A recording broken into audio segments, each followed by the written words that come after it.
Subscribe करें और bell दबाएं ताकि कोई खबर रह न जाए।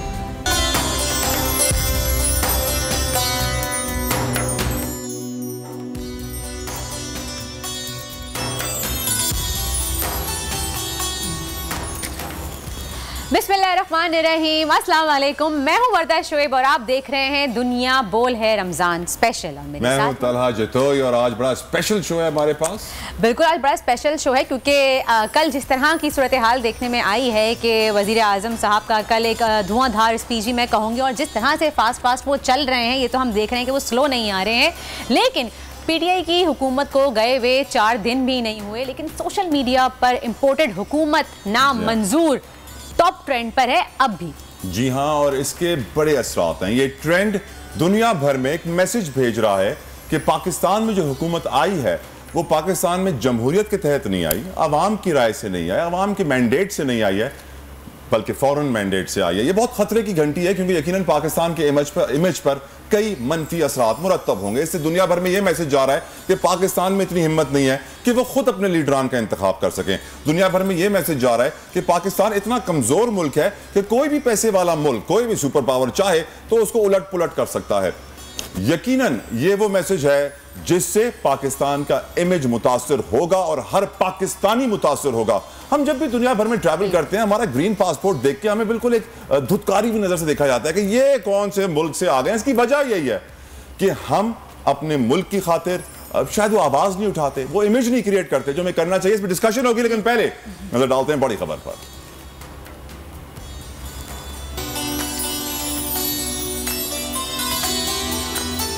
पहले तनख्वाहों और पेंशन में इजाफा किया, अब दफातर की छुट्टी कम करके टाइमिंग तब्दील कर दी। शहबाज शरीफ अपने आने का एहसास दिला रहे हैं, साथ ही रूठे इत्तेहादियों को भी मना रहे हैं। कल कराची भी आएंगे।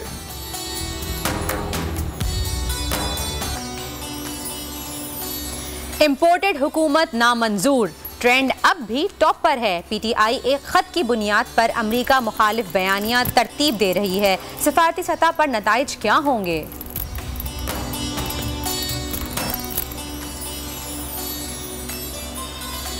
नई हुकूमत के आते ही स्टॉक मार्केट में तेजी, मसनूई या हकीकी? मुजम्मिल असलम के ट्वीट के बड़े सवाल उठा दिए। मार्केट में तेजी किसकी मंशा से हुई, यह भी आपको बताएंगे आज के शो में।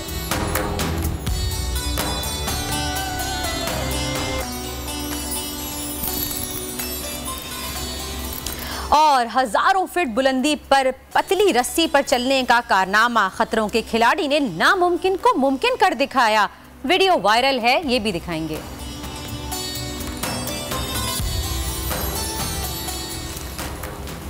शहबाज शरीफ का बतौर वजीर आजम आज दूसरा दिन है और दूसरे ही दिन उन्होंने बड़ी फुर्तियां दिखाई हैं, साथियों से मिले हैं, बड़े अहकाम जारी किए हैं। और आज के दिन के आगाज में वाज़ेह है कि नून लीग पूरी तैयारी से आई है। ओहदा संभालते ही तनख्वाहों में इजाफा, पेंशन में इजाफा, वफाक की हफ्तावार छुट्टियों में कमी कर दी गई, दफातर की टाइमिंग तब्दील कर दिए गए, नाराज इत्तेहादियों से फौरी मुलाकात और अब दौरा कराची का ऐलान भी कर दिया गया। वजीर आजम is not coming slow as they say, लेकिन हकीकत यह है कि शायद वक्त भी उनके पास कम है और कम वक्त में ज्यादा एक्शन दिखाने का यही तरीका है। इंपोर्टेड हुकूमत नामंजूर का ट्रेंड अब भी इस वक्त टॉप पर है, जिसकी वजह जो बताई जा रही है माहिरीन की जानिब से वो है वो खत जिसे पीटीआई की हुकूमत इस्तेमाल कर रही है ताकि जल्द अज जल्द उसके ऊपर जुडिशल इंक्वायरी हो। इमरान खान ने भरे जलसे में वो खत लहराया था और पीटीआई इसी धमकी आमेज खत को ही अपनी हुकूमत जाने की वजह करार दे रही है। बैरूनी साजिश की बातें की जा रही हैं जिसमें पीटीआई वालों के मुताबिक मुय्यना तौर पर अमरीका मुलव्वस है। यही वजह है कि पीटीआई के चाहने वाले मौजूदा हुकूमत को इम्पोर्टेड हुकूमत करार दे रहे हैं।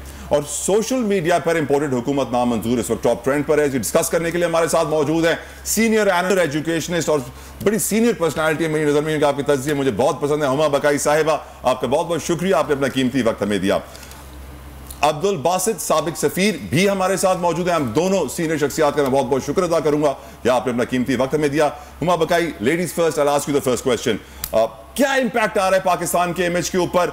जो टॉप ट्रेंड चल रहा है इंपोर्टेड हुकूमत नामंजूर, क्या दुनिया में हम ये पैगाम भेज रहे हैं कि हमारी मुल्क की जमहूरियत ऐसे खरीदी जा सकती है और ऐसे रिजीम चेंज की जा सकती है? देखिए, मेरा ख्याल है ये बैटल ऑफ नैरेटिव्स है और उस बैटल ऑफ नैरेटिव में इस वक्त जो नैरेटिव इमरान खान साहब ने बिल्ड किया, उसके 3 चीजें हैं। एक तो उन्होंने ये नैरेटिव बिल्ड किया जिसमें वो किसी हद तक कामयाब हुए हैं कि तमाम लोग एक तरफ हैं और वो एक तरफ हैं, तो as a saviour for Pakistan अपने आप को पिच कर रहे हैं। दूसरा नैरेटिव जाहिर है कि उन्होंने ये बिल्ड किया है कि मुझे बैरूनी साजिश के तहत हटाया गया है, जो फिर लोगों के साथ रेजोनेट कर रहा है। जो बहुत सारे ऐलानात शहबाज शरीफ ने किए, उसमें उन्होंने एक दफा कहा कि जी मैं इस्तीफा दे दूंगा अगर बैरूनी साजिश जो है वो प्रूव हो गई, and they want to bring it to the parliament, जिसको उन्होंने रिजेक्ट किया है पीटीआई ने। पीटीआई ने कहा कि आप इंडिपेंडेंट कमीशन बनाएं, तो अगर सिर्फ पार्लियामेंट से ये बात वाज़ेह भी हो जाती है तो भी पीटीआई का पिच यही रहेगा कि ये तो मैनिपुलेटेड कमीशन रिपोर्ट थी, इंडिपेंडेंट कमीशन बनना चाहिए, जैसे वो जनरल तारिक के साथ बनाना चाह रहे थे।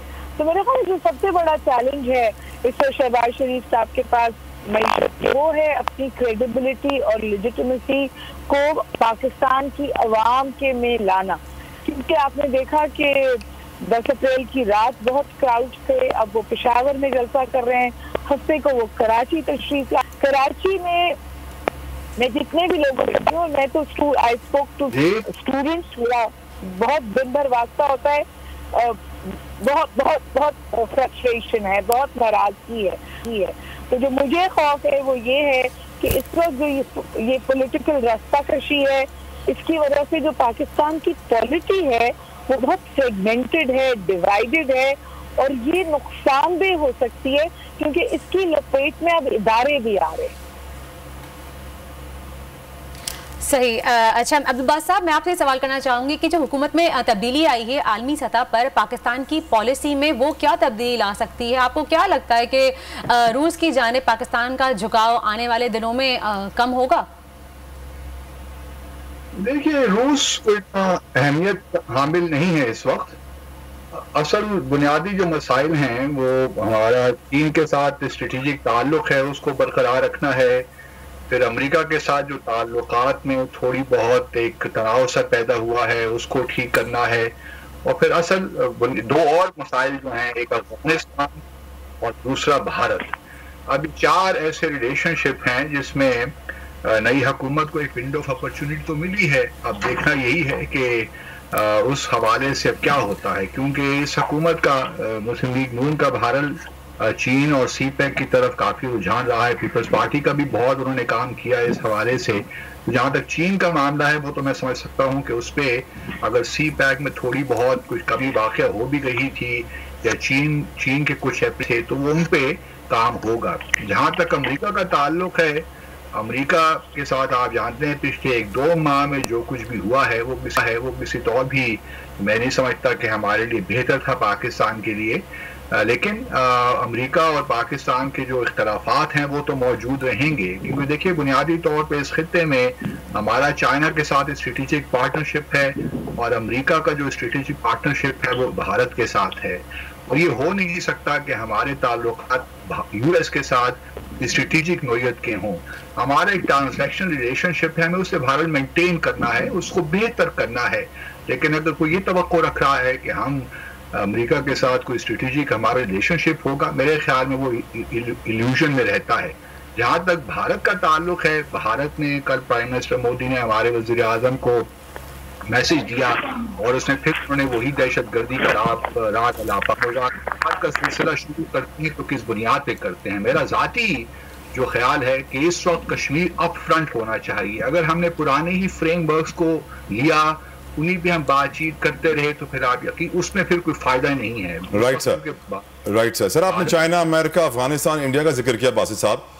America of course centre of attention है राइट नाउ, क्योंकि इस वक्त इमरान खान की पार्टी जो है अमेरिका पर तनकीद कर रही है कि उन्होंने गवर्नमेंट चेंज की है, रजीम चेंज किया है। लेकिन मेरा आपसे सवाल यह है कि हम एब्सोल्युटली नॉट से बैगर तो बन गए हैं, तो बैगर बनने के बाद आप ये नहीं समझते कि हमें इजराइल को भी कंसिडर करना चाहिए कि हम इजराइल को मार लें ताकि अमेरिका भी हमसे खुश हो जाए और हमारे मुआशी हालात भी बेहतर हो जाए? क्योंकि सऊदी अरब ने भी हम पे प्रेशर डाला था कि आप इजराइल को माने, लेकिन हमने नहीं माना था। इजराइल का नाम मुझे मिसिंग लगा आपकी लिस्ट में। देखिए, दो चीज़ें हैं। मैं जो दोनों नैरेटिव्स हैं ना कि we are not slaves and beggars are not choosers, ये दोनों गलत हैं। ये दोनों दो इंतहाई नैरेटिव्स हैं जिनमें कोई सदाकत भी है। देखिए, हमारे जो इस वक्त हमारे हालात हैं उसमें हम ये बिल्कुल नहीं कह सकते कि हम इंडिपेंडेंट फॉरेन पॉलिसी परसू करते हैं, और दुनिया भर में कोई भी इंडिपेंडेंट फॉरेन पॉलिसी परसू नहीं करता। रीएडजस्टमेंट्स करनी पड़ती हैं, कंप्रोमाइज़ भी करने पड़ते हैं, लेकिन देखा यही जाता है कि अल्टीमेटली जो आपके नेशनल इंटरेस्ट हैं, जो बुनियादी नेशनल इंटरेस्ट है, उस पर कोई नेगेटिव अफेक्ट ना हो। और दूसरी तरफ अगर आप ये कहें कि बेगर्स आर नॉट चूजर्स, वो भी गलत एक बयानिया है, क्योंकि बहरहाल इसी मुल्क में हमने बहुत सा यूएस का प्रेशर था, हमने न्यूक्लियर प्रोग्राम भी अपना बनाया, इस मुल्क में बहुत सा प्रेशर था, हमने चीन के साथ स्ट्रेटेजिक पार्टनरशिप भी की, इस मुल्क में बहुत सा प्रेशर था, हमने अफ़गानिस्तान में भी अपना जो हमारी पॉलिसी थी, इंटरेस्ट थे, हमने उनको प्रोटेक्ट किया। तो ये दोनों जो नैरेटिव्स हैं ये इंतहाई नैरेटिव्स हैं। Foreign policy black and white में नहीं चलती, डिप्लोमेसी के जो ग्रे एरियाज़ होते हैं हम उसमें ऑपरेट करते हैं। तो हमारे लोगों को ये समझना चाहिए और हमारी क़यादत को भी ये समझना चाहिए कि जो दोनों बयानिए हैं ये गलत हैं। बीच वाला रास्ता होता है हमेशा, चाहे वो पाकिस्तान हो या कोई और मुल्क हो। ये सिर्फ पाकिस्तान की बात नहीं करता, तमाम ममालिक के लिए। जहाँ तक इसराइल का ताल्लुक़ है, मैं नहीं समझता कि अभी कोई वक्त आया है इसराइल को तस्लीम करने का। अभी बहुत कुछ, अभी तो सऊदी अरब को तस्लीम करने दें और ममालिक को तस्लीम करने दें, उसके बाद देखा जाएगा। हमारा इस वक्त फोकस जो हमारा होना चाहिए वो कश्मीर होना चाहिए, क्योंकि पिछले 3-3.5 साल में, उससे पहले भी फॉर दैट मैटर, कश्मीर को हमने एक साइड लाइन कर दिया था। हमारे लिए अफ़गानिस्तान प्रायोरिटी होनी चाहिए कि वहाँ किस तरह तालिबान की हुकूमत को तस्लीम किया जाए ताकि हमारे पे जो एक प्रेशर है वो कम हो। तो और बहुत से इश्यूज़ हैं जिस पे फोकस करने की ज़रूरत है। सही। अच्छा बस साहब, मुझे ये बताइए कि बेगर्स कांट बी चूज़र, ये जुमला बड़ा तल्ख है, लेकिन क्या आपको लगता है कि हम वाकई अमेरिका पे डिपेंड किए बगैर रह सकते हैं? और अमेरिका के ताल्लुकात आप कैसे देखते हैं अब नई हुकूमत के साथ? क्योंकि जिस तरह से ये ट्रेंड चल रहा है, आवाम सड़कों पे आ गई है और सब लोग कह रहे हैं इम्पोर्टेड हुकूमत नामंजूर, तो ये अब नई हुकूमत के साथ कैसे ताल्लुकात देखते हैं आप अमेरिका के? मेरा ख्याल है कि विंडो ऑफ अपॉर्चुनिटी तो मिली है इस हुकूमत को भी और बाइडेन एडमिनिस्ट्रेशन को भी। ये भी याद रहे कि ट्रेडिशनली डेमोक्रेट्स के साथ पाकिस्तान के ताल्लुकात को इतने अच्छे नहीं रहे। ये हमारा एक परसेप्शन भी रहा है, लेकिन ये एक हकीकत भी है। और देखिए, कोई मुल्क भी नहीं चाहता कि दूसरे मुल्क की पब्लिक ओपिनियन उसके ख़िलाफ़ हो, और ये अमेरिका को ही भारत बहुत काम करना पड़ेगा कि पब्लिक ओपिनियन पाकिस्तान जो है उसके ख़िलाफ़ हुई है तो उसको थोड़ा बहुत बेहतर किया जाए। उसके लिए कुछ अमली इक़दामात भी लेने होंगे अमेरिका को, लेकिन हमें भी थोड़ा ये देखकर एहतियात से चलना चाहिए कि कहीं ऐसा ना हो कि हम इस कदर बिछ जाएं कि चीन के साथ हमारे जो ताल्लुकात की नोई है वो किसी तौर भी ख़राब हो। तो एक बड़ा डेलिकेट बैलेंसिंग एक्ट है जिसे हमने मेंटेन रखना है, क्योंकि अगर हम इधर हो गए या उधर हो गए, मतलब तारीख में हमने कभी इसको मेंटेन रखा है? बासित साहब, ब्रीफली, तारीख में कभी हमने इस बैलेंस को आज तक मेंटेन रखा है? नहीं, हमने किया है, हमने मेंटेन रखा है। अगर आप देखिए पिछले 15-16 सालों में तो किसी हद तक हमने मेंटेन रखा है, क्योंकि हमने चाइना के साथ हमारा ये कंसेंसस है नेशनल कि हमने अपना जो स्ट्रेटेजिक पार्टनरशिप है चाइना के साथ रखना है। मैं समझता हूँ कि उसमें कोई रखना नहीं आना चाहिए। बाकी अमेरिका के साथ हमारे ताल्लुक, राइट, सॉरी टू इंटरप्ट, वक्त की कमी है। साबिक बासित साहब, आपका बहुत बहुत शुक्रिया। सीनियर तज्ज़ियाकार हुमा बकाई साहिबा थी हमारे साथ, आपका भी बहुत बहुत शुक्रिया। और बड़ी इंपॉर्टेंट बात है आपने कही कि हमारी फॉरेन पॉलिसी आज़ाद नहीं होती है। अमेरिका के साथ स्ट्रेटेजिक रिलेशंस रखना एक इल्यूजन है, एक धोखा है, ऐसा होता नहीं है। लेकिन ये डिस्कशन जारी रहेगी। वक्त हुआ है एक ब्रेक का, कहीं जाइएगा नहीं, देखते रहिए दुनिया बोल है।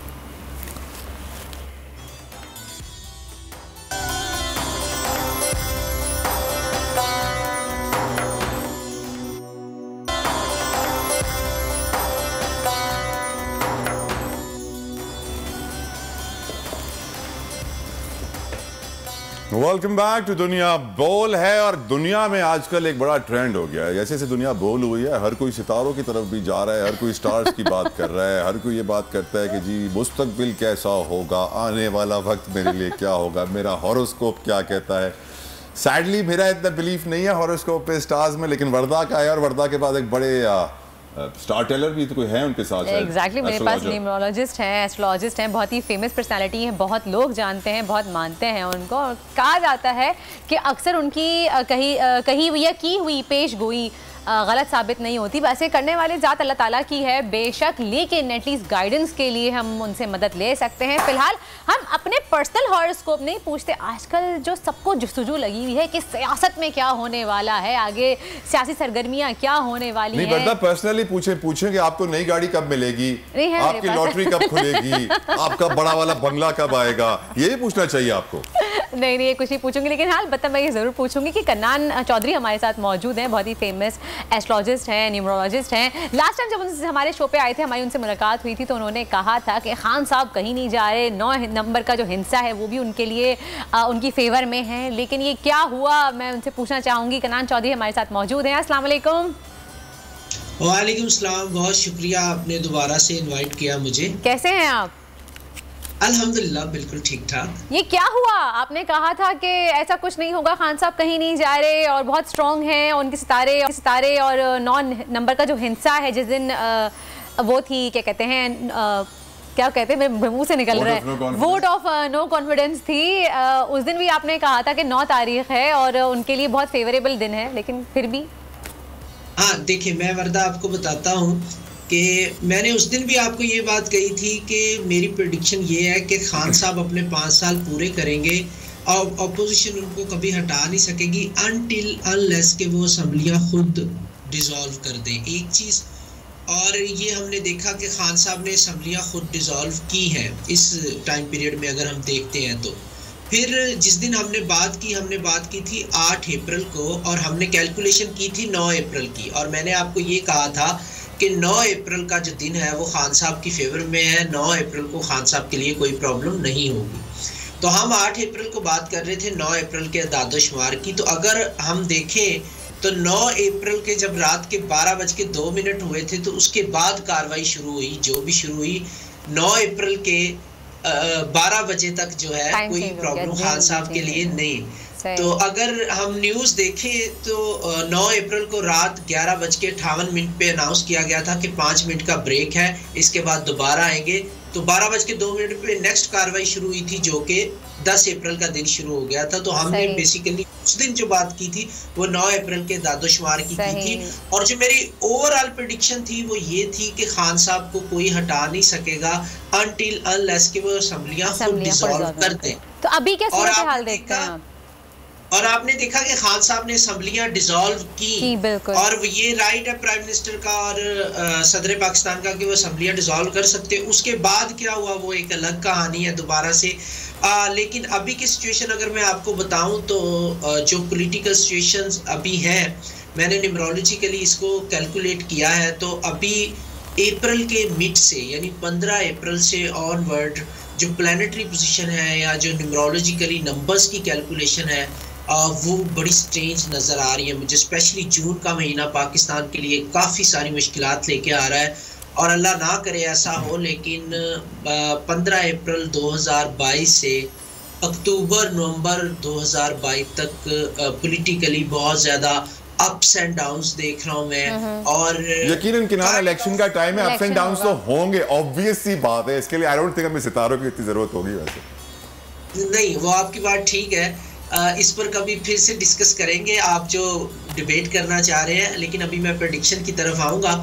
तो प्रेडिक्शन इसमें ये बन रही है कि अप्स एंड डाउन्स तो है, वो तो सबको नज़र आ रही हैं। लेकिन मुझे जो न्यूमरोलॉजिकली देख के ऐसा लग रहा है कि अल्लाह ना करे एमरजेंसी टाइप सिचुएशन बनती हुई नज़र आ रही है मुझे। काइंड ऑफ एमरजेंसी हम इसको कह सकते हैं। जो प्लानिटरी पोजीशन या जो न्यूमरोलॉजिकल कैलकुलेशन मैं देख रहा हूँ तो मुझे ऐसा लगता है कि यहाँ पर काफ़ी अप्स एंड डाउन्स हैं और मैं न्यूमरोलॉजिकली कह सकता हूँ कि इमरजेंसी की तरह सिचुएशन जाती है। अच्छा, मैं आपसे ये सवाल करना चाहूँगी, एक और सवाल करना है मुझे कनान आपसे कि मई में सूरज ग्रहण आ रहा है तो उस पर काफ़ी सारे लोग अपनी अपनी अलग अलग राय दे रहे हैं, पेशगोइयाँ दे रहे हैं, आप क्या कहेंगे इस बारे में? पॉलिटिकल क्राइसिस में पाकिस्तान नज़र आ रहा है उस सूरज ग्रहण को अगर मैं देखूँ। अगेन वही बात कि यहाँ सबको लग रहा है कि इलेक्शन आ रहे हैं, इलेक्शन हो रहे हैं, लेकिन अनफॉर्चुनेटली न्यूमरोलॉजिकली या एस्ट्रोलॉजिकली देखते हैं तो मुझे ऐसा लगता है कि एमरजेंसी की तरफ सिचुएशन जाएगी या काइंड ऑफ एमरजेंसी सिचुएशन रहेगी। और इलेक्शंस अभी तो फ़िलहाल जो है वो नज़र नहीं आ रहे, लेकिन पॉलिटिकल क्राइसिस जो है वो नज़र आ रहा है।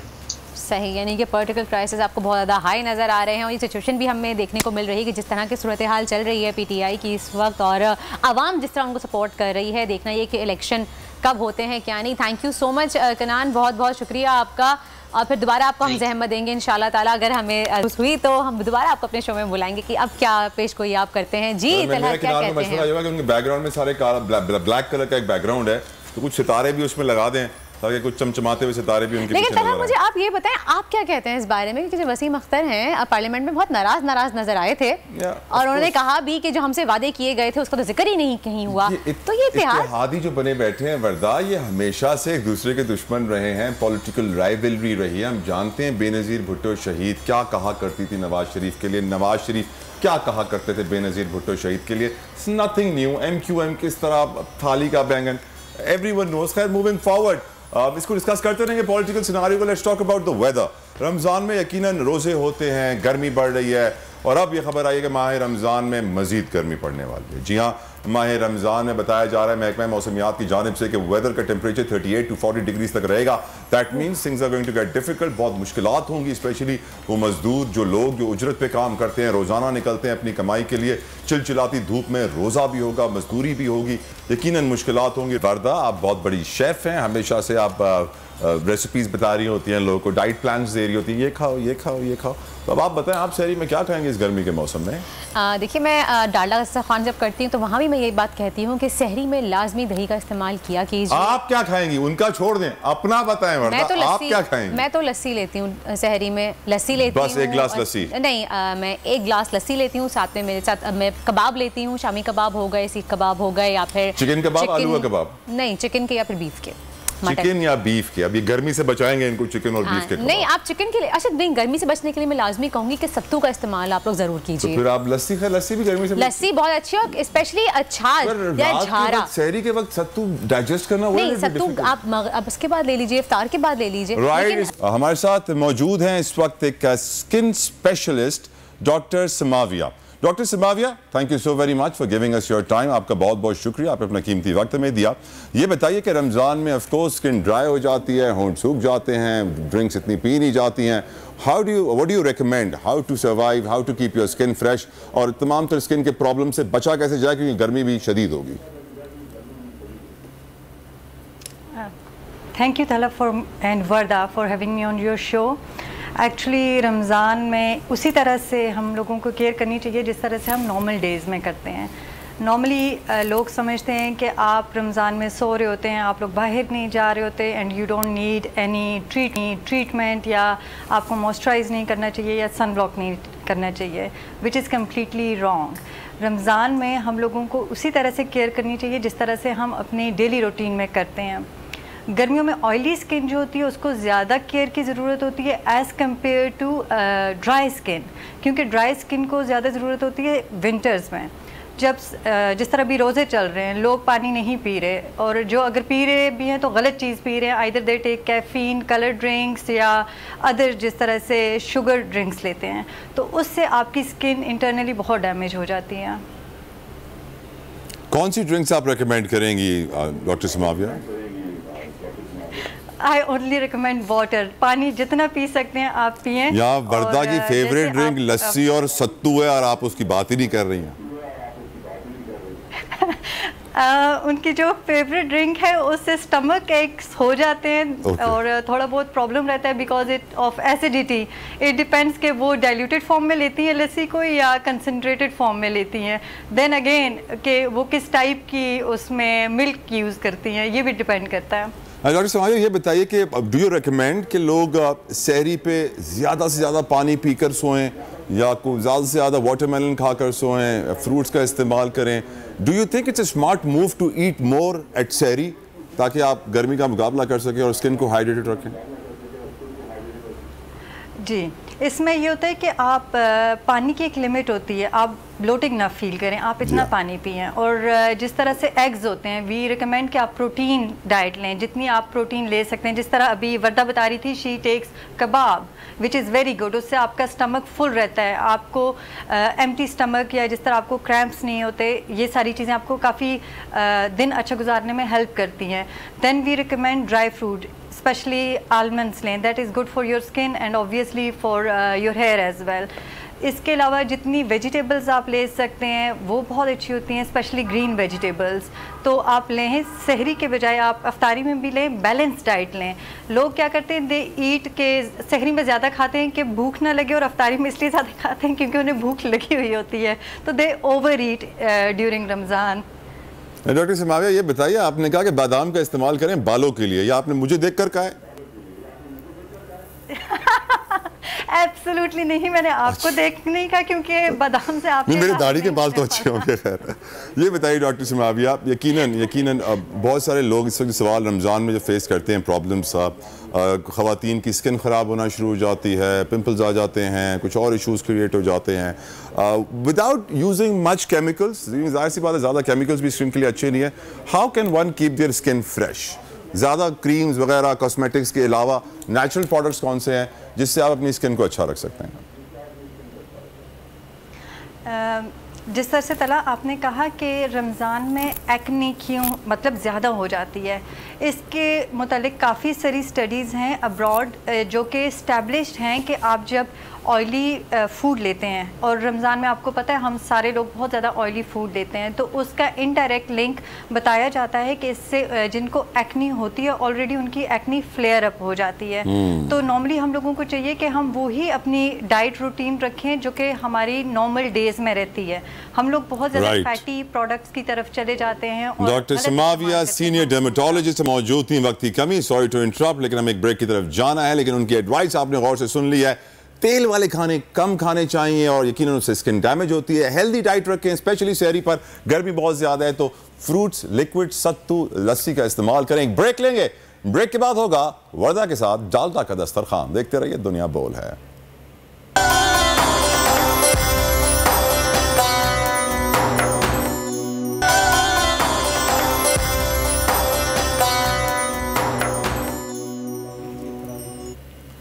दुनिया बोल है में एक बार फिर आपको खुशामदीद कहेंगे। आज बहुत बड़ा दिन है, 10 रमज़ानुल मुबारक है। इस दिन हमारी अम्मा जान सैयदना खतीजतुल कुबरा सलामुल्लाह अलैहा का यौम विलादत है। यकीनन हम उनका जिक्र करेंगे, उनकी शान आप तक पहुँचाएँगे। और मेरे साथ स्टूडियो में मौजूद हैं दो बड़े प्यारे मेहमान, मुफ्ती अबू मोहम्मद साहब, आप डायरेक्टर अल कुरान हाउस हैं, साथ साथ नात खां मेरे साथ मौजूद हैं, सैयद मज़हरुर रहमान साहब, मज़हरुर रहमान कादरी हामिदी साहब। उनसे हम उनका नजराने अकीदत भी सुनेंगे आका सल्लल्लाहु अलैहि वसल्लम के दरबार में। लेकिन पहले हम चलते हैं वर्दा के पास, जो कि इस वक्त मौजूद हैं डालडा के दस्तरखान पे। उनसे पूछते हैं कि वो आज क्या पका रही हैं। जी वर्दा, आज आप क्या तैयार करने वाली हैं? उम्मीद करता हूँ कि हमेशा की तरह आज भी आप मुझे कुछ भी नहीं खिलाएंगी। Over to you.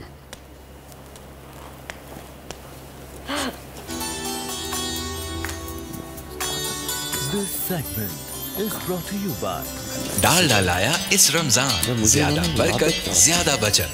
डालडा।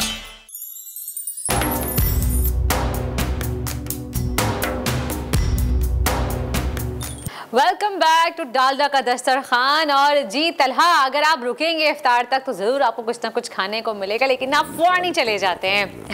खैर एनीवेज, हम स्टार्ट करते हैं हमारी आज की रेसिपी। आज हम बना रहे हैं क्रीमी चिकन फहीता पास्ता। लेकिन उससे पहले मैं आपको मिलवाना चाहूँगी हमारे एक गेस्ट से, क्योंकि रमज़ानों में अक्सर हमें उनकी ज़रूरत पड़ती है, क्योंकि हम जितने ठंडे ठंडे बर्फ़ के मशरूबात हम पी रहे होते हैं, फिर हमें बाद में ठंडा गर्म महसूस होने लगता है, कभी हम दांत पकड़ के बैठे हुए होते हैं, तो हमें अपने ओरल हाइजीन का हम बिल्कुल ख्याल नहीं करते। हमें अक्सर और बेशतर उनके पास जाना पड़ता है, तो हमने उनको ही आज अपने स्टूडियो में इन्वाइट कर लिया है। तो मेरे बहुत से दोस्त, आपने अक्सर उनको देखा भी होगा, बहुत जाने माने डॉक्टर हैं, डेंटल सर्जन हैं, डॉक्टर अली।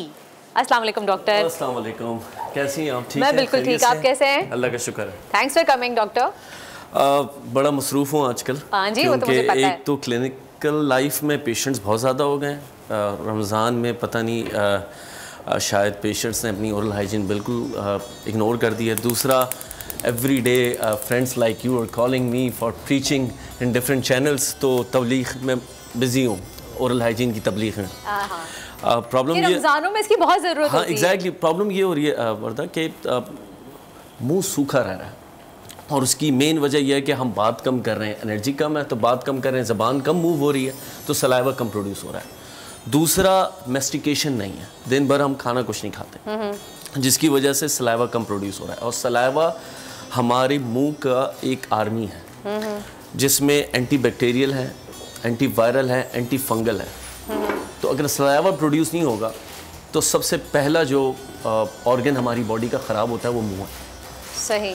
और जिसके बाद छाले होना शुरू हो जाते हैं, मसूड़े फूलना शुरू हो जाते हैं, दांतों में जो खाना फंसने की कंप्लेन है वो बढ़ जाती है। और उस पे हम आएंगे क्योंकि वो फिर आपसे रिलेटेड भी है।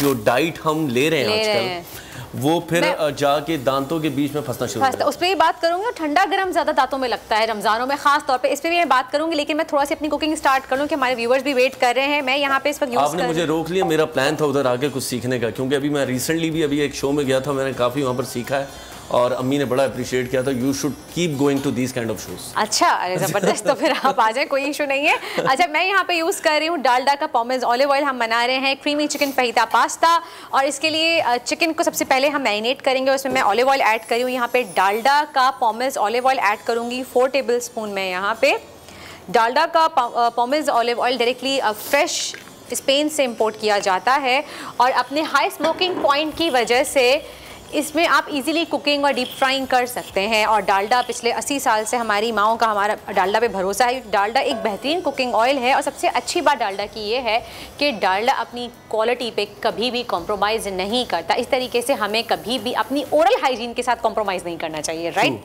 जी अली, अब बताइए आप। देखें, सबसे पहले 2 टाइम ब्रशिंग रेगुलर रखनी है। उसके साथ साथ फ्लॉस, जिसकी आदत हमें बिल्कुल भी नहीं है। हम टूथपिक यूज़ करते हैं, वरना हमारा एक डिस्कशन इससे हो चुका है।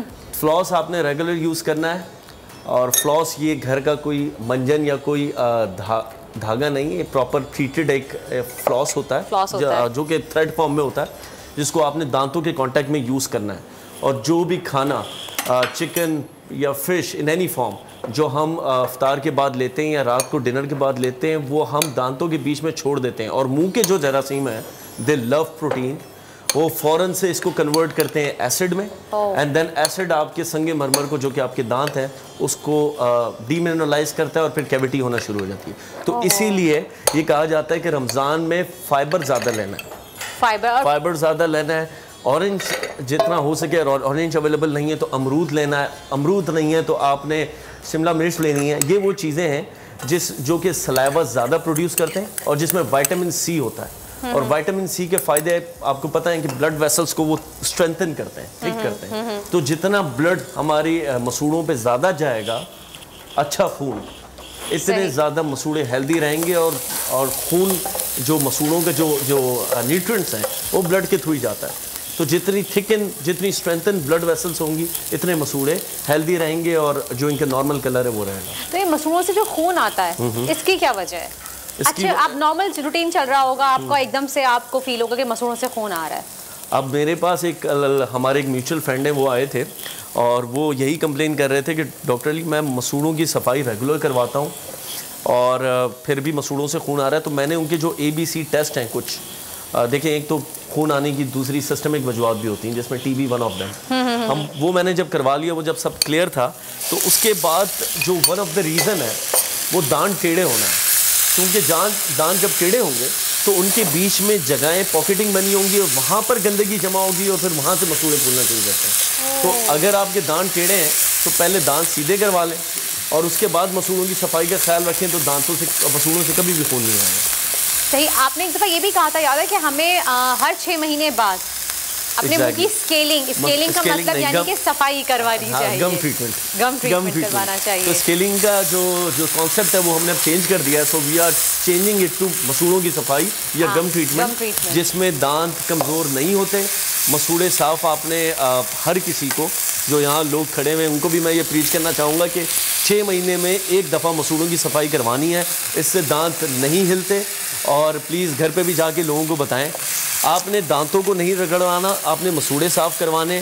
दांत रगड़ने का जो ठेका है वो खुद आपने ही लिया हुआ है। आप जाके घर पे जाके उनकी दांतों की सफाई करें, लेकिन मसूड़े साफ़ आपने 6 महीने में एक दफ़ा डेंटिस्ट से करवाना है। सही। थोड़ा सा मैं आपको रेसिपी के बारे में बताती चलूँ। आप देख रहे हैं मैं चिकन कंटिन्यू फ्राई कर रही हूँ। मैंने क्या किया, सबसे पहले आपने क्या करना है, क्रीमी चिकन फहीता के लिए चिकन मैंने ली थी यहाँ पे 250 ग्राम जूलियन कट हुई, बिल्कुल बारीक मैंने जूलियन कट कर ली थी, आप देख सकते हैं। इसमें मैंने हाफ अ टी स्पून नमक, हाफ अ टी स्पून काली मिर्च और 1 टेबल स्पून लेमन जूस डाल के इसको मिक्स करके मैंने रख दिया। उसके बाद मैंने पैन में डालडा पॉमेज ऑलिव ऑयल ऐड किया 4 टेबल स्पून। उसमें मैंने 1.5 table spoon freshly chop garlic डाला। जैसे ही गार्लिक लाइट गोल्डन ब्राउन होना स्टार्ट हुआ, उसका एक अच्छा सा अरोमा आना शुरू हुआ, मैंने उसमें चिकन ऐड कर दी और चिकन को मैं तब तक इसकी भुनाई करूँगी जब तक कि चिकन का पानी खुश्क ना हो जाए और उसका कलर चेंज ना हो जाए। देखिए कलर चेंज हो चुका है लेकिन पानी स्टिल अभी भी है, तो मुझे पानी इसका खुश्क करना है जी। अच्छा, तो अली मुझे ये बताइए, आपने कहा कि हमें दिन में 2 टाइम, रमज़ान में स्पेशली हमें 2 टाइम ब्रश करना चाहिए। ब्रश करना है। देखिए ब्रशिंग के टाइम ये है कि सुहूर यानी कि सहर के कुछ देर बाद, फ़ौरन नहीं, क्योंकि आप फ़ौरन करेंगी तो फिर उसके अली बाद हम रेसिपी कार्ड पहले व्यूवर्स को नोट डाउन करवा देते हैं कि रेसिपी कार्ड नोट डाउन कर लें आप लोग क्रीमी फहीता पास्ता के लिए, और उसके बाद हम चलेंगे अली की जानिब और उनसे सवाल जवाब भी करेंगे काफ़ी सारे कि ठंडा गर्म क्यों लगता है, इससे कैसे बचा जाए, और 2 टाइम ब्रश करने के लिए कहा गया तो वो कैसे करें। और आप रेसिपी कार्ड पहले नोट डाउन कर लीजिए और फिर हम आपको बताते हैं, जब तक चिकन भी यहाँ पे कम्प्लीटली ड्राई हो गई। जी अली बताइए आप। सहर सुहूर के जो है सहरी के थोड़ी देर बाद आपने ब्रशिंग करनी है, फ़ौरन से नहीं करनी, क्योंकि जिस किस्म की डाइट हम ले रहे हैं उसमें ये होगा कि फिर वो अगर हम फ़ौरन से ब्रश करना शुरू करेंगे तो दांत घिसने के चांसेस हैं, इरोड होने के चांसेस हैं, गिरने के चांसेस, घिसने के चांसेस हैं, इरोड होने के चांसेस हैं, क्योंकि एसिडिक हम ज़्यादा ड्रिंक्स लेते हैं तो उसके बाद अगर हमने ब्रश किया है रगड़ के तो फिर वो दांत के घिसने के, तो थोड़ा सा टाइम बताया गया है कि थोड़ा सा आप 20-25 मिनट वेट कर लें। उसके बाद ड्यूरिंग द फास्टिंग आप टूथपेस्ट यूज़ कर सकते हैं। इस पर थोड़ी सी कंट्रोवर्सी है, लेकिन मेक श्योर करना है कि आप टूथपेस्ट को सॉलो ना करें। अगर आप टूथपेस्ट यूज़ नहीं करना चाहते तो आप नीम गर्म पानी में नमक डाल के, कुल्ली नहीं, आपने स्प्लिट करना है उसको। ये चीज़ें मेक श्योर करनी है। 2 टाइम ब्रश करना है। अच्छा, रात को सोने से पहले इज़ वेरी इंपॉर्टेंट, जब आप रात का डिनर करने एक कॉलर भी हमारे साथ मौजूद है अली, उनका भी कोई सवाल हो सकता है। गुजरावाला से मौजूद है हमारे साथ कॉलर, अली नाम है उनका। हेलो अस्सलाम वालेकुम। अंसर अली जी, अंसर अली अस्सलाम वालेकुम। जी वालेकुम सलाम जी, क्या सवाल करना चाहेंगे अंसर? जी मैं ये सवाल करना चाह रहा हूँ कि जो छोटे बच्चे हैं ना जो रात को सोते हैं तो वो अपनी जो दांत है ना वो पीसते हैं। सही, वो तो दांत ब्रश नहीं करते। आपकी आवाज़ क्लियर नहीं आ रही। अगर अंसार साहब टीवी का वॉल्यूम कम कर दीजिए और आप प्लीज फोन पे ही बात कीजिए। जी क्या कह रहे हैं आप? आपके छोटे बच्चे हैं? ये 5 साल का बच्चा है मेरा, मूसा नाम है इसका जी। तो ये रात को जब सोता है ना तो अपनी जो दांत है ना वो खींचता है। 5 साल का छोटा बच्चा है, ये दांत खींचता है अपने बार बार? नहीं खींचे, सोता है ना ऐसे आप खींचता है दांतों को ना, सोता हुआ। तो ये दांत क्यों खींचता है? अली आप सवाल कुछ कंटिन्यू करना चाहेंगे? अब मुझे ये बता दें। अच्छा, दांत पीसता है, लाइक खींचता है, दांत खींचता है। ओके, दांत खींचता है। देखें इसमें काफ़ी रिसर्चेस हुई हैं कि बच्चों की clenching it's related to their emotional and mental health. अच्छा, यानी कि उनकी ज़हनी तो या बच्चे को टाइम प्रॉपर नहीं दिया जा रहा, या फिर उसकी नींद डिस्टर्ब है ड्यू टू उसके स्टमक की प्रॉब्लम्स की वजह से, उसके हाजमे में कोई मसला है। तीसरी वजह ये हो सकती है कि या फिर वो यह है कि पीयर प्रेशर में आके बच्चे कुछ एहसास कमतरी के शिकार भी होते हैं। तो ऐसे बच्चों को इमोशनल सपोर्ट की भी ज़रूरत है। साथ ही साथ देखें बच्चों को, छोटे बच्चों को नाइट गार्ड पहनाने की रिकमेंडेड नहीं है, लेकिन अगर वो ज़्यादा घिस रहा है तो नाइट गार्ड बनाया जाता है ताकि उसकी दाढ़ों को, जो अगर परमानेंट आना शुरू हो गई हैं, जो कि आने वाली हैं, 5.5 साल में पहली दाढ़ आ जाती है, तो उसको बचाने के लिए नाइट गार्ड पहनाया जाए, नंबर 1। अच्छा, इसके साथ साथ मैं आपको ब्रशिंग का अच्छा, अगर मुंह में हाथ डालने की बात की तो उसके एक चीज़ ये मैं बता दूं कि मुंह में हाथ डालने से, उंगली डालने से ये होगा कि जो परमानेंट दांत आने वाले हैं ये बाहर की तरफ आना शुरू होंगे। अच्छा, ऊपर वाले जो दांत है वो बाहर की तरफ, नीचे वाले दांत अंदर की तरफ जाएंगे, जिसकी वजह से दांत फिर टेढ़े मेढ़े होने के चांसेस हैं और फिर फ्यूचर में इनको ऑर्थोडोंटिक ट्रीटमेंट की ज़रूरत पड़ सकती है, यानी कि अलाइनमेंट करवानी की अलाइनमेंट करवानी पड़ती है। अच्छा, तो ये बच्चे जो अंगूठा लेते हैं उनके भी दांत ऐसे ही ख़राब होते हैं? ऐसे ही ख़राब होते हैं। फिर इनके लिए माएँ ये करती हैं कि मसाले लगा देती हैं अंगूठे में। डेंटिस्ट ये करता है कि हैबिट ब्रेकिंग अप्लायंस तालू पे लगाता है, वो जैसे बच्चा उंगली लेके जाता है वो कट मार देता है उस उंगली पर, तो कट मारता है तो फिर वो ब्लीड करता है, तो वो अच्छा फिर केयरफुल हो जाता है कि अब अंदर लेके नहीं जाना, फिर मुझे कट लेगा। चलें जी, ठीक है। अच्छा, साथ साथ मैं आपको बताती भी जाऊंगी, मैं फहीता की सीजनिंग बना रही हूँ, वो भी आपको बताऊंगी। लेकिन एक और कॉलर हमारे साथ मौजूद हैं रमज़ान फैसलाबाद से, उनसे ही बात कर लेते हैं। अस्सलाम वालेकुम। अस्सलाम वालेकुम जी। जी रमज़ान, क्या सवाल है आपका? जी मेरा सवाल जो है कि मेरे बच्चों के है ना जो दांत वो उनको कीड़ा बहुत ज्यादा लगा हुआ है। बच्चों के दांतों को कीड़ा बहुत लगा हुआ है। हेलो जी जी बोलिए। क्या उम्र है बच्चों की? कीड़ा लगा हुआ है, बच्चे जो है ना 4-5 साल के हैं तो उनके डबल दांत जो है ना वो निकल आते हैं। 4-5 साल के हैं और उनके डबल दांत निकले हुए हैं। अच्छा चलें जी, बहुत बहुत शुक्रिया रमज़ान साहब, आपका जवाब देते हैं हम आपके सवाल का। जी देखिए, इट्स वेरी अनयूजुअल कि 4 से 5 साल के बच्चों के डबल दांत निकले हुए। अगर लेकिन ऐसा है तो फिर एक तो एक्सरे करवा लिया जाए ताकि उसमें पता चल जाए कि कौन से दांत जो है डबल है। यूजुअली ये कंडीशन होती है 8 से 10 साल के बीच में, जब मिक्स डेंटिशन होता है, जब दूध के दांत और परमानेंट दांत आपस में मौजूद होते हैं, एक साथ मौजूद होते हैं। सही। कैविटी एक अगर लगी हुई है दांतों में और तमाम दांतों में है तो इसका मतलब उनकी जो हैबिट थी 2.5, 3, 4 साल तक वो दूध की बोतल मुंह में लेने की थी। दूध की बोतल में ये होता है कि बच्चे कुछ माइलो डालते हैं या कुछ दूसरे प्रोडक्ट्स डालते हैं चॉकलेट्स के, जिसकी वजह से कांस्टेंट शुगर जो बच्चों के दांत जब फेस करते हैं, जब कांस्टेंट शुगर मिलता है तो फिर वहाँ पर बच्चों की अपनी इम्यून को टाइम नहीं मिलता कि वो ठीक करें उन दांतों को, तो वो रेगुलर शुगर इंटेक की वजह से कैविटीज होना शुरू हो जाती हैं और इस कंडीशन को नर्सिंग बॉटल कैरीज कहते हैं। नर्सिंग बॉटल कहते हैं। और अच्छा वो यही होता है कि बच्चे सो भी रहे होते हैं तो भी वो फीडर मुंह में होता है और मुंह में लेके ऐसे बच्चों की हैबिट ब्रेक कैसे करते हैं कि इन्हें प्लेन दूध देना शुरू करना है, ठीक, और मीठा इन्हें दिन में 24 घंटे में एक दफ़ा देना है और देने के बाद फ़ौरन प्रॉपर रिंस करवाना है। सही, यानी ये मीठा देना कम कर दीजिए अपने बच्चों को। अगर आप दूध भी दे रहे हैं तो मैं हमेशा से कहती हूँ कि बगैर चीनी का दीजिए, बगैर कोई फ्लेवर आप यूज़ कीजिए, उसमें सादा दूध दीजिए। और अगर आप मीठा बच्चे को दिन में कुछ एक बार दे रहे हैं, चाहे आइसक्रीम हो गई, चॉकलेट हो गई, कैंडीज़ हो गई, तो उसके बाद आप ज़रूर लाजमी उनको कुल्ली करवा दीजिए। अच्छा मैं यहाँ बताती चलूँ कि मैंने यहाँ पे फहीता सीजनिंग बनाई है, एक दफ़ा ये आप देख लीजिए, अच्छे से मिक्स की है। इसको रेसिपी कार्ड तो ऑलरेडी आपने देख लिया होगा, नोट डाउन कर लिया होगा, लेकिन फहीता सीजनिंग के लिए मैं आपको बता दूं 1.5 टेबलस्पून आपने ज़ीरा लेना है, ज़ीरा powder, 1.5 tablespoon paprika powder, 1.5 tablespoon garlic powder लेना है और उसके बाद 1 टीस्पून काली मिर्च और 1 टीस्पून लाल मिर्च पाउडर और इसमें आधा चम्मच मैंने नमक ऐड किया और इस तरह से अच्छे से मिक्स करके इसको आप रख भी सकते हैं एयर टाइट कंटेनर में। ये फहीता सीजनिंग आपकी तैयार है। आप जब दिल चाहे आप फहीता पास्ता बनाइए, आप चिकन बनाइए, आप कुछ भी बना सकते हैं फहीता के सीजनिंग के साथ। ठीक है जी, चिकन यहाँ पे मेरी फ्राइड हो चुकी है। रियाज खान की भी कॉल हमारे साथ है। जी अस्सलाम वालेकुम रियाज। वालेकुम सलाम। जी रियाज, क्या सवाल है आपका? जी मेरा ये सवाल है, मैं काफ़ी देर से ना मेरे दांतों का जो पीलापन है वो नहीं जा रहा, ठीक है। और नंबर 2 जो दांतों का क्या नहीं जा रहा, आपको समझ आया? दांतों का क्या नहीं जा रहा? पीलापन नहीं जा रहा है ना, पीलापन नहीं जा रहा। ठीक है, दांतों का पीलापन नहीं जा रहा, एक सवाल। और दूसरा सवाल ये है कि जब मैं ठंडा पानी वगैरह पीता हूँ तो मुझसे वो समा नहीं जा रहा, यानी कि बहुत दांतों को दर्द होती है। आप पूछ सकते हैं, ठंडा गर्म लगता है दांतों में, ठंडा पानी नहीं पी सकते। ये भी पान छालिया आप सिगरेट वगैरह यूज करते हैं? अच्छा, पान छालिया, गुटखा, सिगरेट या फिर तंबाकू वगैरह कुछ यूज करते हैं आप? सॉरी मैं मना करते हैं। ओके, ये इनसे पूछें कि क्या बचपन में बोरिंग का पानी पिया जाता था? बचपन में आपके यहाँ क्या बोरिंग का पानी पिया जाता था? जी जी सोच रहे हैं, चलें खैर अब बताइए, आप बताइए डॉक्टर, वो सोच रहे हैं अभी। देखें, जो लोग जिनकी पिलाहट बहुत ज़्यादा अंदरूनी है और पिलाहट इस किस्म की है कि सफ़ेद और पीले धब्बे दांतों में मौजूद हैं, तो उसकी एक वजह कहीं ना कहीं फ्लोरोसिस होती है, यानी कि दांतों में फ्लोराइड ज़्यादा होता है, फ्लोराइड की मकदार ज़्यादा। एग्जैक्टली। उसकी मेन वजह बचपन में ये बोरिंग का पानी पीना होता है या फिर fluoride intake in any form, in topical form या फिर पानी के ज़रिए फ्लोराइड इन बच्चों को ज़्यादा मिला होता है। तो इस केस में फिर यह है कि फ्यूचर में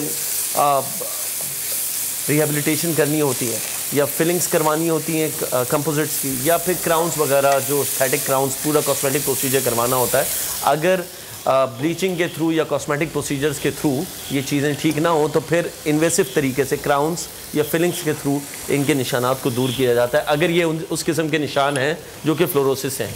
अगर नॉर्मल स्टेनिंग है तो वो अगर आप ब्रशिंग से नहीं जा रही तो आप डेंटिस्ट के पास जाएंगे तो वो नॉर्मल मसूड़ों की सफाई के साथ साथ जब दांतों को साफ़ किया जाता है तो उसमें ये साफ़ हो जाते हैं अक्सर, यानी साफ आसानी से हो जाता है। आपको सफाई करवानी पड़ेगी, डेंटिस्ट के पास जाना पड़ेगा।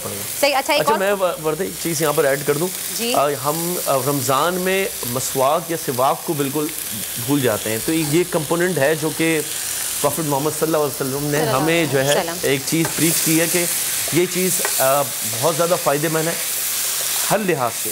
इसमें कैल्शियम भी है, फॉस्फेट भी है, ये सलाइवा भी ज़्यादा प्रोड्यूस करता है हमारे मुंह में। तो अगर रोज़े के दौरान हम मिसवाक यूज़ करते हैं तो फिर वो जो सलाइवेशन की जो एक मसला है कि सलाइवा कम प्रोड्यूस हो रहा है, तो मिसवाक की वजह से वो तमाम चीज़ें हम चीज़ें ठीक कर सकते हैं। तो अगर आप मसवाक यूज़ करना चाहें तो दिन भर मसवाक यूज़ कर सकते हैं। उसके कई फ़ायदे हैं, वो एंटी फंगल भी है, एंटी कैंसर भी है, एंटी बैक्टीरियल भी है, उसके कई फ़ायदे हैं। उसमें बेशक बहुत सारे फ़वाइद हैं, क्योंकि जब हमारे इस्लाम में सुन्नत भी है, हमारे नबी पाक सल्लल्लाहु अलैहि वसल्लम ने जब कोई चीज़ बताई हमारे लिए, तो बेशक वो सिर्फ हमारे लिए फ़ायदे ही हो सकते हैं, उससे बेशुमार कोई नुकसान नहीं हो सकता। और करना चाहिए हम हमारी अनफॉर्चुनेटली मैं कहना चाहूँगी अली कि हम इन चीज़ों से दूर हो गए हैं। हमने कुरान पढ़ना छोड़ दिया। बिल्कुल, हमने कुरान पढ़ना छोड़ दिया, उनसे दूर हो गए। अच्छा, एक और कॉलर मौजूद है हमारे साथ, नौमान कराची से, उनसे भी बात कर लेते हैं। हेलो, अस्सलाम वालेकुम नौमान। वालेकुम सलाम जी नौमान, कराची से बात कर रहा हूं, अब्दुल नौमान जी। मेरा सवाल ये कि मेरी भतीजी है छोटी, उसके दांत में पस पड़ गई है, तो कल डॉक्टर के पास गई थी, तो वो कह रहे दांत निकालना पड़ेगा, इसके बारे में कुछ बताएंगे जरा। दांत में पस पड़ गई है इनकी भतीजी के, और वो कह रहे हैं कि डॉक्टर कह रहे हैं कि दांत निकालना पड़ेगा उनका। दांत में लचक भी है, हिल भी रहा है जी? हिल भी रहा है दांत या नहीं? दांत हिल भी रहा है उनका? नहीं हिल नहीं रहा। ओके, एज पूछ नहीं है, एज क्या है? पस पड़ी एज तकरीबन ये अपना 14 साल। 14 साल। अच्छा, जो पस पड़ा हुआ है वो मुंह के अंदरूनी हिस्से में ही है, यानी मसूड़े पे है, या बाहर से भी नजर आ रहा है? स्वेलिंग बाहर से नजर आ रहा है, बाहर से नजर आ रहा है। ओके, सही जी, बताइए डॉक्टर, आपको बताते हैं। इसका मतलब ये एक केस है पेरी एपिकल एब्सेस का। इसमें ये करते हैं कि पहले तो हम दांत को जो ओपन कर देंगे ताकि वो जो जितना भी पस है जिसको रास्ता नहीं मिल रहा निकलने का बाहर, वो दांत के अंदरूनी हिस्से से बाहर निकल आए। तो इन्हें फॉरेन डेंटिस्ट के पास जाना चाहिए। ये एक सेल्यूलाइटिस की कंडीशन है जो कि एक इमरजेंसी कंडीशन है, और अगर इससे ठीक नहीं कराया गया तो ये फ्यूचर में एक कंडीशन है जो कि लाइफ थ्रेटनिंग भी हो सकती है, लुडविक एंजाइना में कन्वर्ट होगा। तो फौरन से डेंटिस्ट के पास जाना है। अच्छा। और इस दांत को ओपन करवाना है। अगर बचाना चाहते हैं तो होपफुली अगर ये दांत में लचक नहीं है और इतनी ज़्यादा रिजॉर्प्शन हड्डी की नहीं हुई तो रूट कैनाल से बचा लिया जाएगा, अदरवाइज इस दांत को निकाल देंगे। लेकिन वो डॉक्टर कह ही रहे हैं कि डेंटिस्ट के पास वो विजिट किया है। मैं ये चाहूँगा कि वो एक और डेंटिस्ट के पास जाके इसे चेक करवा लें, स्पेशली इसका एक्सरे, नहीं तो हमें भेज दें, हम देख लेंगे इसका एक्सरे। चलें जी, वरना आप तो कराची में होते हैं, आप डॉक्टर अली के पास आ जाइए, आप पीसीआर से नंबर ले लीजिए इनका, आप अली को दिखा दीजिए, ये आपको बिल्कुल सही गाइड कर देंगे। कराची में तो इजीली आप कहीं भी डिफरेंट जगहों पे इनके क्लिनिक हैं, मस्कन पे भी है, तो आप जा 4 जगह पे है, जौहर पे है, आयशा मंजिल में है, क्लिफ्टन में भी हम खोल रहे हैं। सही, तो बहुत आसानी से है, आप जा सकते हैं। अच्छा जी, मैं बता दूं आपको कि रेसिपी में क्या हुआ है, मैंने रेसिपी पूरी तैयार कर ली है बातों बातों में। अच्छा, आपको मैंने दिखाया था कि चिकन का पानी जब खुश्क हो गया था तो मैंने यहाँ पे ये फहीदा सीजनिंग बनाई थी। ठीक है, मैंने 2 टेबलस्पून फहीदा सीजनिंग चिकन में ऐड की। उसके बाद मेरे पास यहाँ पे थी yellow capsicum, yellow bell pepper, green bell pepper और रेड बेल पेपर। ये 3 अलग अलग तरह की शिमला मिर्च जो थी मैंने जूलियन कट की हुई थी, ये मैंने इसमें डाल दी। प्लस मेरे पास अनियन थी स्लाइस्ड, 1 अदद मीडियम साइज़ की, वो भी मैंने इसमें ऐड की। और उसके बाद इसमें मैंने फहीदा सीजनिंग ऐड करके उसको अच्छी तरीके से मिक्स कर लिया। उसके बाद इसमें मैंने डाला तकरीबन 1 कप मैंने मिल्क इसमें ऐड किया, लेकिन हाफ के रेशो से, एक साथ मैंने ऐड नहीं किया, हाफ ऐड किया, पहले हाफ ऐड किया फिर बाद में हाफ ऐड किया। हाफ कप मिल्क ऐड करने के बाद 1 कप मेरे पास पूरी क्रीम थी, वो मैंने क्रीम इसमें ऐड की। साथ ही से मैंने मेहरान का चिली गार्लिक सॉस ऐड किया था 2 टेबलस्पून। मेहरान की मैं आपको बता चुकी हूँ बेस्ट क्वालिटी प्रोडक्ट्स हैं, इनकी बहुत बड़ी रेंज है, स्पाइसेस भी हैं स्ट्रेट, और इनके स्पाइस मिक्स भी हैं, इनकी सॉसेस की बहुत बड़ी रेंज है। और उसके बाद आप रेसिपी कार्ड भी दोबारा नोट डाउन कर सकते हैं। मेहरान के बारे में आपको बता रही थी कि मेहरान की सबसे ख़ास बात ये कि इनकी किसी भी प्रोडक्ट में किसी भी किस्म के कोई भी आर्टिफिशियल फ्लेवर्स या कोई भी एडेड कलर्स नहीं होते हैं। इनकी प्रोडक्ट्स में MSG नहीं होता है। लाल मिर्च पाउडर मैंने यहाँ पे मेहरान का यूज़ किया है, और उसके साथ साथ ये डालने के बाद 2 टेबलस्पून आपने इसमें डाला, तो उसके बाद फिर 1 टेबलस्पून आप इसमें टोमेटो पेस्ट भी ऐड कर सकते हैं खटास देने के लिए थोड़ा सा। 1 टेबलस्पून मैंने इसमें टोमेटो पेस्ट ऐड करने के बाद अच्छी तरीके से इसको मिक्स कर लिया। उसके बाद मैंने क्रीम ऐड की, इस तरह का फ्लेवर कलर आ जाएगा इसका, ये आप देख सकते हैं। पेनी पास्ता मैंने ऑलरेडी बॉईल करके रखा हुआ था। यहाँ पे बॉइलिंग का तरीका मैं आपको बता देती हूँ, बहुत आसान है। आपने एक पतीली में पानी लेना है, उसमें नमक ऐड करना है और डालडा कुकिंग ऑयल ऐड करना है 2 टेबलस्पून, और उसके बाद फिर उसमें आपने जब बॉईल आ जाए तो 6 से 7 मिनट आपने उसको देने हैं पकने के लिए। बहुत ज़्यादा ओवर कुक नहीं करना पास्ता को, वरना फिर वो बहुत ज़्यादा ख़राब लगता है और सॉगी लगता है। आपने उसको स्ट्रेन आउट कर लिया। जब स्ट्रेन आउट करें आप तो उसके बाद आप उसको ठंडे पानी से यानी कि नॉर्मल टैप वाटर से आप उसको धो लीजिए। जब टैप वाटर से आप धोते हैं तो उसका जो टेम्परेचर बहुत हाई होता है बॉइलिंग का वो कम हो जाता है, तो इससे पास्ता आपस में चिपकता नहीं है। और दोबारा से अगेन थोड़ा सा आप डालडा कुकिंग ऑयल उसमें ऐड करके रख दीजिए, पास्ता चिपकेगा नहीं। तो उसके बाद मैंने इसमें पास्ता ऐड किया, इसको अच्छी तरीके से मिक्स किया। इसमें मैं थोड़ी सी यहाँ पे चीज़ है मेरे पास वो ऐड करूँगी। और फिलहाल आप जाके लीजिए एक छोटा सा ब्रेक के बाद तलहा के पास जाएंगे, एक आलिम हमारे साथ मौजूद हैं, उनसे ही बात करेंगे और फिर आपको फाइनल प्रेजेंटेशन भी दिखाएंगे पास्ता की।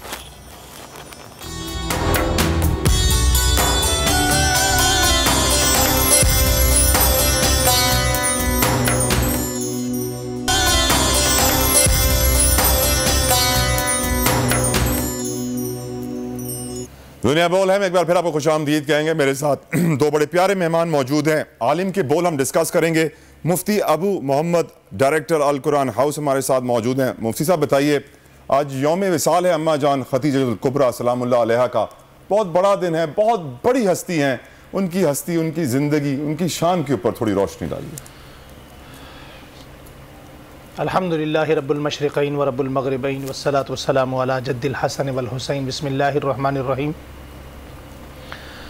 हज़रत सैयदा तैयबा ताहिरा अफ़ीफ़ा कायनात हबीब खुदा सुभान अल्लाह जनाब हज़रत अम्मी खदीजतुल कुबरा रज़ी अल्लाह तआला अन्हा इस कायनात की उस हस्ती का नाम है कि जिनके कान वो हैं कि कुरान करीम सबसे पहले अगर किसी कान ने सुना तो वो अम्मा जान हज़रत खदीजतुल कुबरा के सुभान अल्लाह। जिनकी आँख वो है कि उस आँख ने हज़रत अम्मा खदीजा की आँख ने नबी करीम सल्लल्लाहु अलैहि वसल्लम को मोहम्मद बिन अब्दुल्ला से मोहम्मदुर रसूलुल्लाह होते देखा है। सुभान अल्लाह। हज़रत अम्मा जान अम्मा खदीजतुल कुबरा रज़ी अल्लाह तआला अन्हा वो हैं कि जिनके घर को ये शर्फ हासिल है कि मक्कातुल मुकरमा के बाद अगर इस कायनात में मक्का में कोई सबसे अफजल तरीन आला तरीन घर है तो वो हज़रत खदीजतुल कुबरा रज़ी अल्लाह तआला अन्हा का घर है। क्योंकि अम्मा जान के साथ शादी के बाद आक़ाए दो आलम सल्लल्लाहु अलैहि वसल्लम उसी घर में शिफ्ट हो गए।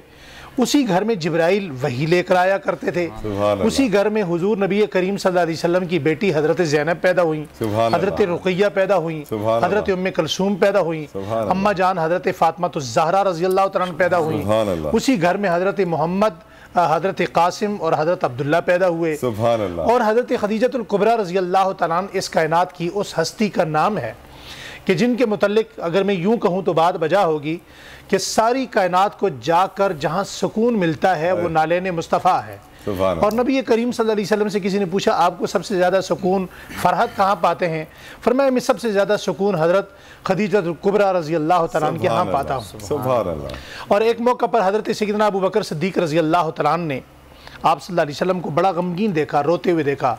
तो फरमाया या रसूलल्लाह आप रो क्यों रहे हैं? फरमाया हज़रत खदीजा जो आज चली गई हैं ये चट्टान की मानद मेरे साथ खड़ी थी। मुझे दो शख्सियात के माल ने जितना फ़ायदा पहुंचाया, जितनी परेशानियां दूर की, उन दो शख्सियात के अलावा कायनात में उनका सानी कोई नहीं। एक अबू बकर तुम हो और दूसरा हज़रत खदीजतुल कुबरा रज़ी अल्लाह तआला अन्हा है। आप अंदाज़ा कीजिए कि हज़रत खदीजतुल कुबरा रज़ी अल्लाह तआला अन्हा के मामला में आक़ाए दो आलम सल्लल्लाहु अलैहि वसल्लम की ज़ात गिरामी किस कदर हसास थे। नबी करीम सल्लल्लाहु अलैहि वसल्लम के दो बेटे थे, हज़रत कासिम ये फ़ौत हो गए। उसके बाद दूसरे बेटे अल्लाह ने दिए, इनका नाम था हज़रत अब्दुल्ला बिन जनाब मोहम्मद रसूलुल्लाह सल्लल्लाहु अलैहि वसल्लम। ये दूध पीते हालत में जब दुनिया से फ़ौत हो गए, चले गए, तो इसका रंज बड़ा महसूस किया हज़रत अम्मी खदीजतुल कुबरा रज़ी अल्लाह तआला अन्हा ने। आप इतना बेतहाशा रंजीदा हो गई, परेशान हो गई कि आक़ाए दो आलम सल्लल्लाहु अलैहि वसल्लम उस रंज को महसूस करके जज्बाती हो गए। फरमाया खुदीजा क्या ऐसा नहीं है? अभी चूंकि वो बच्चा मौजूद है और आपने अपने हाथों में अपने बेटे को उठाया, कोई भी शख्स अपनी औलाद की इस मोहब्बत को महसूस कर सकता है। हुजूर ने अपने बेटे को यूं हाथों में उठाया और फरमाया कि खुदीजा सब्र कीजिए। दफनाने के फ़ौरन बाद वापस आए तो आकर हज़रत खुदीजा से कहा खुदीजा तुम उसी तरह गमगीन हो, क्या तुम मान जाओगी, तुम्हें मैं ये यकीन दिलाऊँ? और तुम्हें मैं दिखा दूं कि हज़रत अब्दुल्ला को जन्नत की हूरें वहाँ दूध पिला रही हैं। सुभान अल्लाह, जन्नत की हूरें दूध पिला रही हैं। तो हज़रत खुदीजा रज़ी अल्लाह तआला ने जो जवाब दिया वो कमाल का है।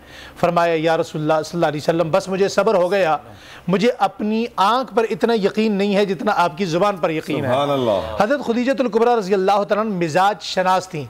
एक मौका ऐसा आया कि साइल दरवाजे पर आया और दरवाजे पर आकर साइल ने कोई सवाल किया, अपनी हाजत का तकाजा किया। तो हुजूर सल्लल्लाहु अलैहि वसल्लम अपना गमगीन हो गए और परेशान हो गए कि इस साइल की अपना ज़रूरत को पूरा करने के लिए मेरे पास कुछ है नहीं। तो हज़रत खुदीजा समझ गई। हज़रत खुदीजा रज़ी अल्लाह तआला ने मक्का के जितने राइस थे उन सबको बुलाया और अपना जितना माल था 2 दिन लिगवा कर उस सारे माल को जमा करवाया।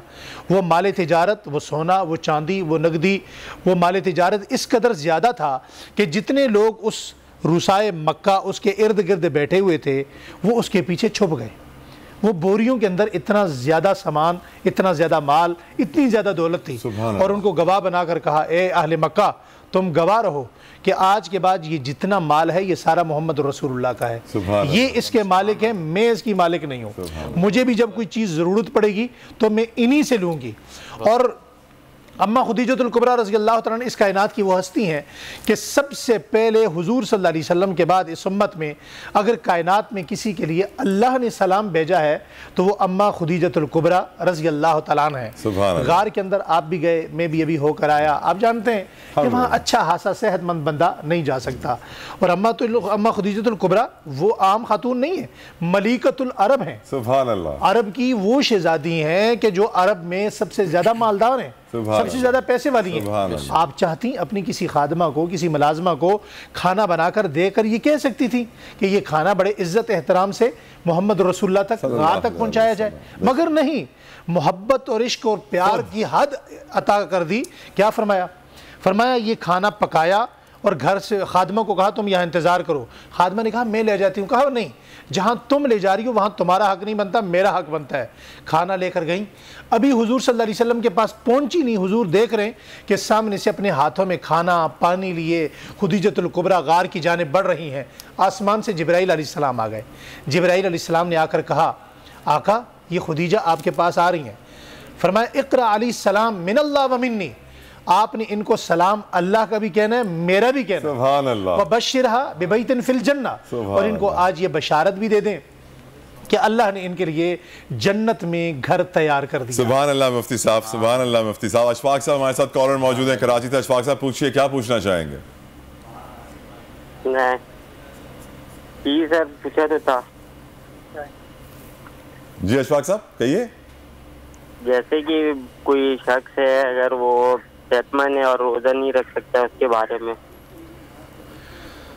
यकीन अगर वो सेहतमंद है, रोजा नहीं रख सकता, तो उसको दूसरे लोगों को खाना खिलाना चाहिए, गुरबा को खाना खिलाना चाहिए। कुरान में वाज़ेह लिखा हुआ है कि अगर आप रोजा नहीं रख सकते, कोई गुनाह बड़े से बड़ा हो जाए तो आप लोगों को खाना खिलाएं, अल्लाह ताला आपको माफ़ फरमाएगा। लेकिन मैं वापस अपने टॉपिक पे आता हूँ। अम्मा जान खदीजतुल कुबरा सलामुल्लाह अलैहा का जिक्र है, यौम विसाल है उनका आज। मुफ्ती साहब, जब अम्मा जान इस्लाम में आई तो उससे पहले इस्लाम का हाल क्या था, मुसलमानों का हाल क्या था, और उसके बाद क्या हुआ? बिस्मिल्लाहिर्रहमानिर्रहीम। अम्मा जान अम्मा खुदीजतुल कुबरा रज़ी अल्लाह तआला इस कायनात की वो हस्ती हैं कि जो इस्लाम लाने से पहले भी कभी आपने बुत परस्ती नहीं की। सुभान अल्लाह। आप दीन हनीफ पर थी। जी जी जी। हुजूर सल्लल्लाहु अलैहि वसल्लम जो अमाल शादी से पहले, इस्लाम लाने से पहले करते थे, वही अमाल इख्तियार किए हज़रत अम्मा खुदीजतुल कुबरा रज़ी अल्लाह तआला ने।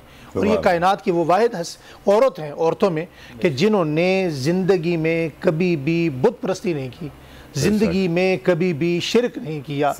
जो ईमानियात दीन हनीफ की थी वही ईमानियात हज़रत खुदीजतुल कुबरा रज़ी अल्लाह तआला अन्हा का था। और शुरू से पाकीज़ा के जुमले पर मुझे एक जुमला याद आ गया कि आक़ाए दो आलम सल्लल्लाहु अलैहि वसल्लम ने फरमाया कि मेरे निकाह में जितनी भी अज़वाज आईं, ये मैंने अपनी बेटियां जिनको दी, ना मैंने अपनी मर्जी से दी, ना मैंने अपनी मर्जी से लाई। सुभान अल्लाह। मेरे निकाह में जो आई वो अल्लाह का हुक्म था। बेशक। और मेरे ने अपनी बेटियां जिनके निकाह में दी वो भी अमर खुदाबंदी था, वो भी अल्लाह का हुक्म था। तो ये निकाह आसमानों पर हो चुका था।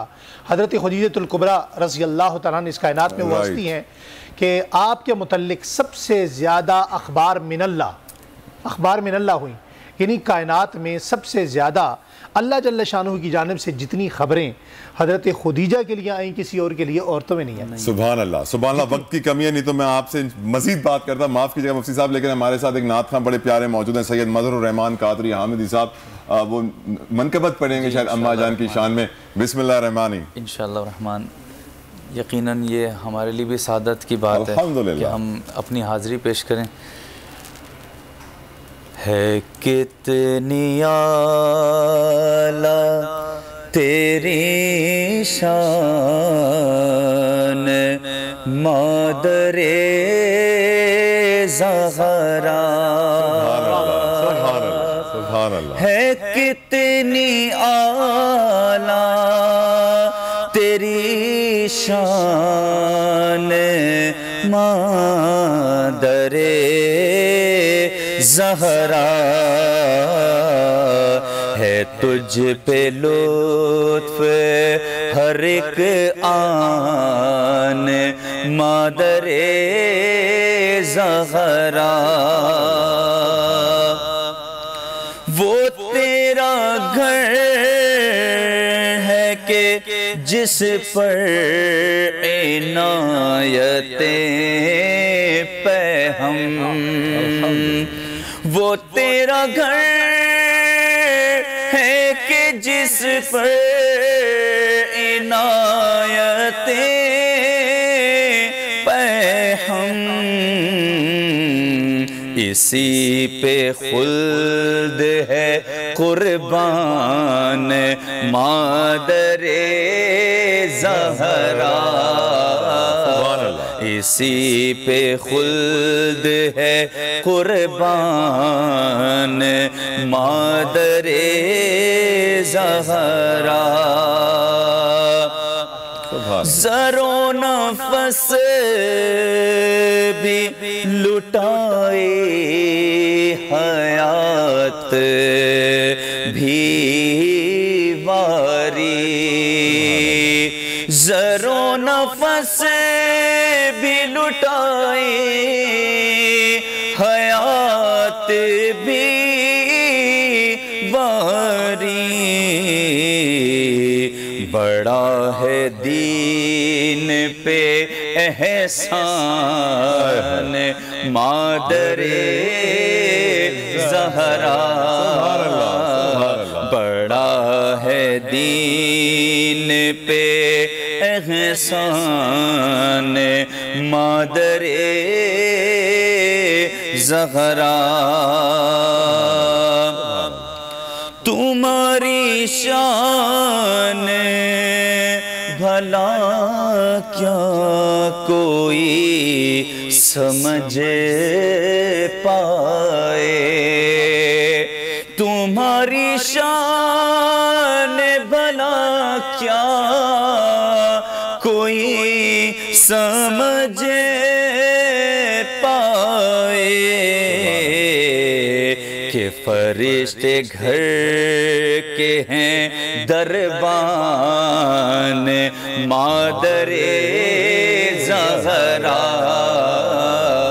फरिश्ते घर के हैं दरबान मादरे ज़हरा।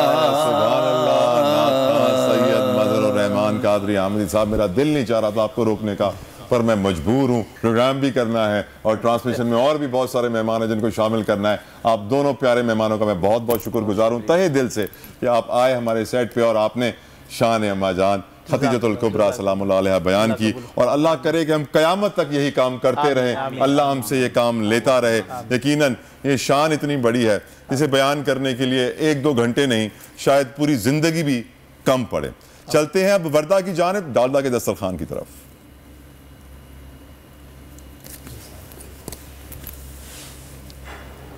जी तो ये देखिए, आप देख सकते हैं creamy chicken fajita pasta ready है, इसको आप एंजॉय कर सकते हैं कोक के साथ और मेहरान के केचप चिली गार्लिक सॉस से आप इंजॉय कर सकते हैं। एक अच्छा सा शॉट दिखा देंगे अगर तो पता चलेगा लोगों को कि पास्ता कितना यमी और कितना डिलीशियस लग रहा है, कलरफुल सा पास्ता। और हम ब्रेक पे बात कर रहे थे अली से कि अली कह रहे थे सख्ती से कि सहरी में कैफीन का इंटेक नहीं करना चाहिए। अली बताइए क्या नुकसान आते हैं इसके? देखें, सबसे पहले तो सहरी में कैफ़ीन का इंटेक की वजह यह है क्योंकि कैफ़ीन में डायूरेटिक है। डायूरेटिक हमारी बॉडी से जितना भी पानी है वो निकाल देता है। तो आप अगर सहरी में लेंगे तो फिर पूरा दिन आप थर्स्टी रहेंगे। इससे बेहतर यह है कि लस्सी, जैसे आपने जिक्र किया था, लस्सी ले लें, ग्रीन टी ले लें। ग्रीन टी के हज़ारों फ़ायदे हैं।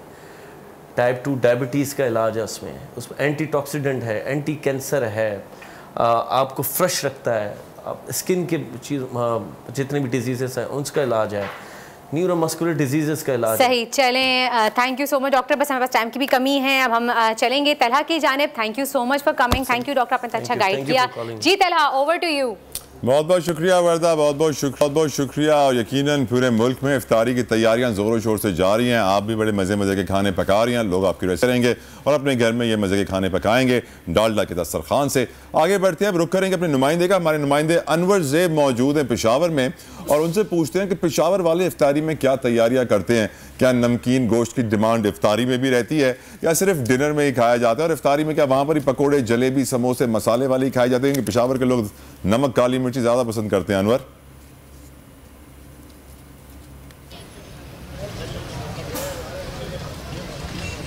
जी बिल्कुल, इस वक्त पेशावर में भी लोग अफ्तारी के लिए तैयारियों में मसरूफ़ हैं।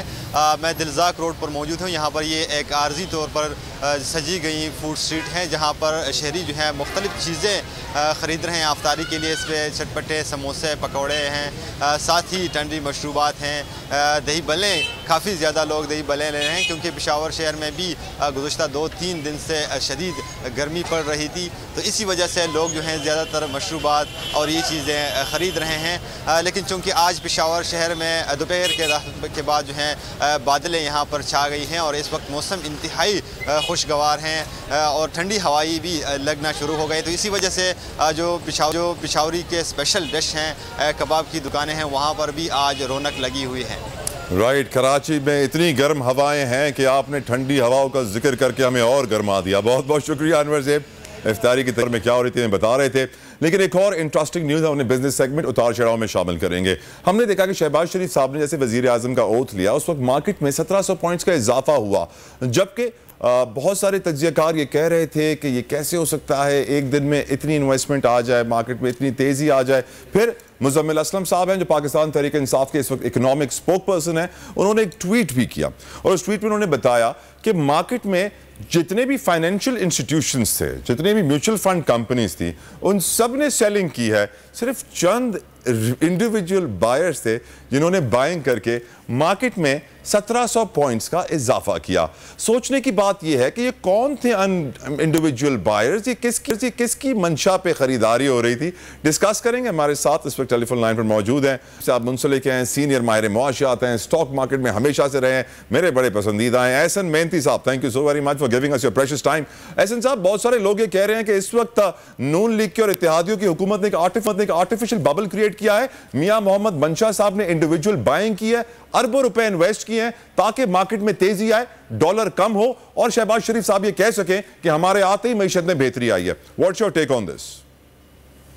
देखिए, आई थिंक काफी डिफिकल्ट है कि कोई एक इंडिविजुअल जो है मार्केट के अंदर इतनी सरमायाकारी करे कि अपर डॉग्स जो है मार्केट के अंदर मुस्तहकम तरीके से जो है मार्केट में रिकॉर्ड जो है वो तेजी देखी गई। आई थिंक कि उसकी वजह यही है कि इस वक्त स्पेकुलेशंस है। नई गवर्नमेंट जब आई है तो स्पेकुलेट किया जा रहा है कि उसकी जो मराते होंगी, जिस तरीके से वो मुल्क चलाएगी, वो बेहतरीन सरमायाकारी इंटरनेशनली भी लेकर आएगी। और साथ में जो है कुछ एक दिन पहले जो है वो हमने देखा कि उस पहले तक जो है वो, और एक दिन पहले से जो है वो रुपये की जो है चढ़ान आना शुरू हो गई और हमने देखा कि रुपये ने जो है तकरीबन 8 से 10% जो है वो इजाफा दिखाया है। तो हम ये समझते हैं कि तेजी इस वजह से देखी गई है मार्केट में कि रुपी बहुत ज्यादा स्ट्रांग हुआ है, और फिर जाहिर है यही चीज जो है फॉरेन इन्वेस्टर्स पॉजिटिवली देखते हैं कि अगर रुपी जहां पे चढ़ना शुरू होता है वहां पे फॉरेन इन्वेस्टमेंट आ जाती है। तो ऐसी सिचुएशन को देखते हुए तमाम इन्वेस्टर्स जो है वो मार्केट की तरफ आते हैं और फॉरेन इन्वेस्टर्स को एक्सपेक्ट करते हैं कि वो लोकल मार्केट की तरफ आएंगे, क्योंकि रुपी की स्ट्रेंथिंग हम देख रहे हैं पिछले 3-4 दिनों से देख रहे हैं। फॉरेन इन्वेस्टमेंट कितनी रही थी? अब 1700 की तेजी आई थी। एहसन साहब सॉरी टू इंटरप्ट, जब ये 1700 पॉइंट्स का इजाफा हुआ, तेजी देखी गई, रिकॉर्ड इजाफा हुआ,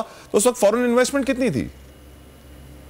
देखिए फॉरेन इन्वेस्टमेंट नहीं थी, इसमें लोकल इन्वेस्टर का मेजर रोल था, और मेजर रोल इसलिए था कि रुपी की जो रिकवरी है वो अनप्रेसिडेंटेड थी, और वो स्टेट बैंक के कुछ मेजर्स थे जिसकी वजह से ये रिकवरी देखी गई। तो आई थिंक कि ये इसके अंदर बहुत सारी चीजें हैं, जिस तरह स्टेट बैंक के मेजर्स थे जिसमें इंपोर्ट के अंदर मार्जिन जो है उसको बढ़ा दिया गया, कैश मार्जिन को, जिससे इंपोर्ट कम होने की तवक्कुआत है। फिर साथ में जो है इंटरेस्ट रेट को बढ़ाया गया, जिससे रुपी रिकवर हुआ, और रुपी जैसे ही रिकवर हुआ तो स्टॉक मार्केट ने भी जो है उसी मोमेंटम को कैरी किया। राइट एहसन मेहंती साहब, आपका बहुत बहुत शुक्रिया, आपने अपनी कीमती तज्जिये से हमें आगाह किया, कंफर्म कर दिया कि फॉरेन इन्वेस्टमेंट नहीं थी, लोकल बायर्स थे, चंद लोकल बायर्स थे, ना इंस्टीट्यूशनल बाइंग थी, ना फाइनेंशियल इंस्टीट्यूशंस थी, ना म्यूचुअल फंड कंपनीज थी, ना कैपिटल मार्केट्स की कंपनीज थी। फिर कौन से थे ये इंडिविजुअल बायर्स जो मार्केट में रूमर्स गर्दिश कर रहे हैं? वो यही कर रहे हैं कि मियां मोहम्मद मंशा साहब ने अपने पूल ऑफ कैपिटल से ये इन्वेस्टमेंट की है, जिसके बाद 1700 पॉइंट्स की तेजी आई। हम जानते हैं मंशा साहब और मियां नवाज शरीफ साहब के बड़े करीबी मरासिम हैं, और हमेशा से जो इंडस्ट्रियलाइजेशन की बात हुई है और जो तरक्की मियां मंशा साहब के ग्रुप ने की है वो मियां मोहम्मद नवाज शरीफ साहब के दौर में की है। इसीलिए मार्केट में इस वक्त बड़ी जोर से ये खबरें गर्दिश कर रही हैं कि मंशा साहब ने अपनी मंशा दिखाते हुए मार्केट में 1700 पॉइंट्स की तेजी लेकर आए हैं, और डॉलर में भी कमी आई है। राइट, ये था आज का सेगमेंट हमारा उतार चढ़ाव, और अब वर्दा भी हमें ज्वाइन कर चुकी है हमारे सेट पे, और अब आखिरी कुछ लम्हात है और मेरा फेवरेट सेगमेंट आता है जिसे हम कहते हैं तारीख इस्लाम में बोल। ये मेरा भी फेवरेट सेगमेंट है तलहा, कि जिस तरह से आप बताते हैं बहुत अच्छा लगता है। बहुत बहुत शुक्रिया मेरी बहन, अल्लाह आपको आबाद रखे। ये बात समझने की है कि नबी करीम सल्लल्लाहु ताला अलैहि व आलिहि वसल्लम का जब विसाल हुआ, क्योंकि आज अम्मा जान खदीजतुल कुबरा सलामुल्लाह अलैहा का भी यौम विसाल है, जब आका दो जहां रहमतुल लिल आलमीन वजह तख्लीक कायनात का विसाल हुआ तो 2 दिन निकले। एक दिन निकला उनके घर से, एक दिन निकला मस्जिद से। मस्जिद में थी प्राइम मिनिस्टर की कुर्सी, और आप इस वक्त मुल्क के मौजूदा हालात देखकर अंदाजा कर सकते हैं कि जहां प्राइम मिनिस्टर की कुर्सी होती है वहां किस तरह की सियासत होती है। वहां इतनी ऐसी सियासत हो रही थी कि वक्त के खलीफा हजरत उस्मान गनी रजी अल्लाह ताला अन्हो को उनके दफ्तर में मुसलमानों ने ही शहीद किया। अल्लाहु अकबर, अल्लाहु अकबर। वजह थी सियासत, वजह थी वजारत उज़्मा की कुर्सी, खिलाफत की कुर्सी। जिसने घर को पकड़ा उसने शबाबुल जन्ना को पकड़ा, उसने जन्नत की रानी को पकड़ा, उसने उनको पकड़ा जिनके लिए आका सल्लल्लाहु अलैहि वसल्लम ने गारंटी दी थी कि जो मेरे घर के बताए हुए रास्ते पे चलेगा वो कभी भटकेगा नहीं, वो कभी गलत रास्ते पे नहीं होगा। आका सल्लल्लाहु अलैहि वसल्लम ने यहां तक फरमाया कि एक वक्त आएगा जब मुसलमानों आप देखोगे कि आदम की सारी औलाद एक तरफ जा रही है और अली अकेले एक तरफ जा रहे हैं। मैं वसीयत करता हूं, आका सल्लल्लाहु अलैहि वसल्लम ने फरमाया, मैं वसीयत करता हूं कि जिस रास्ते पे अली जा रहे हैं उस रास्ते पे जाइएगा, मेरा अली किसी को कभी भटकाएगा नहीं। तो मुसलमानों बहुत जरूरी है ये बात समझना आज कि जिसने नबी करीम सल्लल्लाहु ताला अलैहि वसल्लम से इश्क किया, बहुत जरूरी है कि वो अहले बैत से इश्क करे, इस घर से इश्क करे, इस घर की बताई हुई तालीमात पर अमल करे और इस घर का गुलाम बन जाए। अगर इस घर की गुलामी अपना ली तो यकीनन आप तारीख़ इस्लाम भी समझ पाएंगे और आपके दिल के अंदर एक नूर आएगा। ये दिल का फिल्टर वो फिल्टर होता है जो दिमाग से ज्यादा बेहतर काम करता है। इस दिल के फिल्टर को ऑन करने के लिए, इस दिल को ऑन करने के लिए गुलामी अहले बैत बहुत ज़रूरी है। और यकीनन मेरी ये दुआ है कि हम तारीख़ इस्लाम पर नज़र डालें और गौर व फिक्र करें, क्योंकि हम ये देखते हैं कि हम गौर व फिक्र नहीं करते हैं, हम गौर व फिक्र बिल्कुल भी नहीं करते, जबकि आका सल्लल्लाहु अलैहि वसल्लम ने कुरान पाक में अल्लाह सुब्हानहू व तआला ने हमें वाज़ेह अहकामात किए हैं कि गौर करो, फिक्र करो। यहां तक है कि नबी करीम सल्लल्लाहु अलैहि वसल्लम ने एक और बड़ी प्यारी बात फरमाई, जो नमाजी को बदकारी से बाज ना रख सके वो नमाज उसे खुदा से दूर करेगी। तो मेरे भाइयों और बहनों, इस रमज़ान और मुबारक में हम ये तहिया करें कि हम नबी करीम सल्लल्लाहु अलैहि वसल्लम के ग़ुलाम बनेंगे, रोज़े रखेंगे और रोज़ों में हम उस तरह का इखलाक रखेंगे जिस तरह आका सल्लल्लाहु अलैहि वसल्लम का था, जिस तरह हज़रत अली अलैहिस्सलाम का था, जिस तरह अम्मा जान फातिमा ज़हरा सलामुल्लाह अलैहा का था, जिस तरह हसनैन करीमैन का था। मैं आपको सुभान अल्लाह इस मौके पे मौला हसन अलैहिस्सलाम का एक बड़ा प्यारा किस्सा सुनाऊं। उनके दर पे एक शख्स आया और दरवाज़ा खटखटाया और अजीब से मुगल्लिज़ात गलीज़ बातें उन्होंने अपने मुंह से निकाली। नऊज़ुबिल्लाह, अस्तग़फिरुल्लाह। मौला हसन ने क्या किया? मौला हसन अलैहिस्सलाम घर के अंदर गए, तहाइफ उठा के आए, तोहफे लेकर आए और उस शख्स को दिए। फिर उस शख्स ने मुगल्लिज़ात अदा की अपने मुंह से, नऊज़ुबिल्लाह, अस्तग़फिरुल्लाह। फिर मौला हसन अंदर गए, फिर तोहफे उठा के आए, उस शख्स को दिए। 3 दफ़ा हुआ और फिर उस शख्स से जब मुगल्लिज़ात बकी तो मौला हसन अलैहिस्सलाम ने कहा कि अब मेरे घर में कुछ देने को बचा नहीं है। आज हम सड़क पे चल रहे होते हैं, कोई हमें हाथ का इशारा कर दे, हम लड़ जाते हैं। यहाँ पे घर पे आके वो मुगल्लिज़ात बकी गई, वो भी किसको? शबाबुल जन्ना को। उन्होंने क्या किया? तहाइफ दिए, तोहफे दिए। और फिर उस शख्स ने क्या कहा? उस शख्स ने कलमा भरा और कहा, मैं गवाही देता हूं कि ये हैं सच्चे अहले बैत, ये हैं आले रसूलुल्लाह सल्लल्लाहु अलैहि वसल्लम। वरना इस दुआ के साथ अल्लाह में इस घर का सच्चा गुलाम बनाए, सच्चा मुसलमान बनाए। अहले बैत अम्मा जान सलामुल्लाह अलैहा की बताई हुई तालीमात पर अमल करने की तौफीक अता फरमाए। हमारे प्रोग्राम का वक्त आज ख़त्म होता है, लेकिन आप भी दुआ में शरीक होना चाहती हैं, मैं चाहता हूँ आप भी।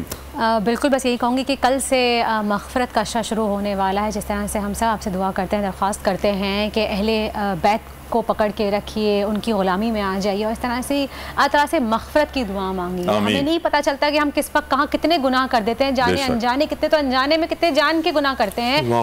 यही अशरा अगर हमें मिला है तो हम बहुत खुशनसीब हैं। अपने आप को खुशनसीब समझिए, अल्लाह का शुक्र अदा कीजिए कि उसने आपको मग़फ़िरत मांगने का मौका दिया। तो इसी के साथ ही शो को ख़त्म करते हैं। अपना बहुत ख्याल रखिएगा, कल फिर आपसे मुलाकात होगी। अंटिल देन, अल्लाह हाफ़िज़।